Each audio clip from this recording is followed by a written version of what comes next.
आज आमर जो मिलित तीन सेनार मिलित उद्यम जो ऑपरेशन सिंदूर सक्सेस बा विजय होती से विजय दिवस उपलक्षे आज आम पराक्रम शोभा यात्रा बाउंसलुंडी छक ठारू विराट बड़ बाइक रैली बाहर करी आज आम केसीयू कॉलेज पर्यंत बाइक रैली करूँ। एथिरे आम भंजनगर समस्त बासिंदा सामिल होती एवं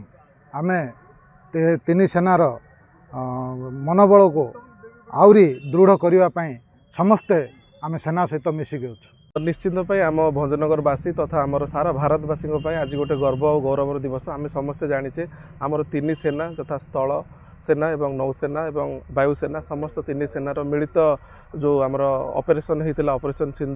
सिंदूर जो मैसिव विक्ट्री होती भारतर से आम समस्त आज भारतीय भाव आज गर्वित से ही आम जो सेना बाहिनी से जो पराकाष्ठा देखते युद्ध आम जो विजय लाभ होती भारतर से सम्मान आम आज भंजनगरवासी समस्त ये अच्छा आम बाउंसलुंड छक गोटे तिरंगा शोभा यात्रा करूँ केसीबी कॉलेज रे तिरंगा शोभा यात्रा आज समापन हो। अखंड भारतर जो मूलमंत्र यूनिटी इन डाइवर्सिटी विच्छिन्नतार एकता आउ ताकू प्रतिपादन कर सैन्य बाहिनी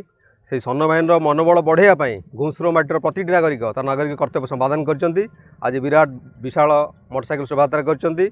सड़क सुरक्षा नियम भी पालन कर समस्त हेलमेट परिधान कर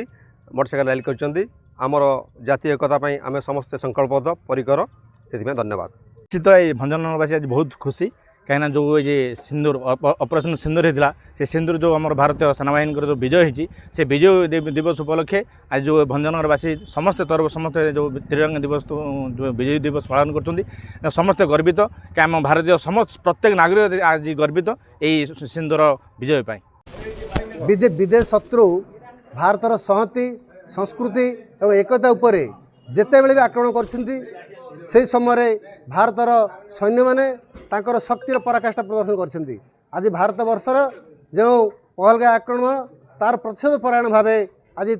13 ରୁ 23 तारीख पर्यंत सारा भारत वर्ष में कार्यक्रम